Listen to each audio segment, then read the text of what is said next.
மித்ரா, தாஜ்மஹால்னாலே அழகுதான் மித்ரா. பாரு எவ்வளவு பிரம்மாண்டமா செம்மையா கட்டியிருக்காங்க. அப்பா ஏன்பா தாஜ்மஹால் வெள்ளையா இருக்கு? அது ஏன் வெள்ளையா இருக்குன்னா, அது வந்து ஒயிட் மார்பிள் ஸ்டோன்ஸ்ல கட்டியிருக்காங்கடா. வெள்ளை பளிங்கு கற்கள் அப்படிதான் வெள்ளையா பல பல பல பலன்னு இருக்கும்.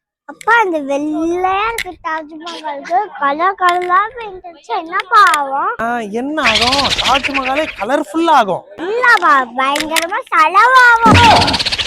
அப்பா இது ஜோக்குப்பா, சிரிப்பா. தாஜ்மஹாலுக்கு செலவு பண்ணிட்டு வந்தது கூட எனக்கு கஷ்டமா தெரியல மித்ரா. ஆனா இது ஒரு ஜோக்குன்னு சொல்லி நீ என்ன சிரிக்க சொல்ற பாரு, இதுதான் மித்ரா எனக்கு ரொம்ப கஷ்டமா இருக்கு. அப்ப இன்னொரு ஜோக் இருக்கு. இன்னொரு ஜோக்? ஐயோ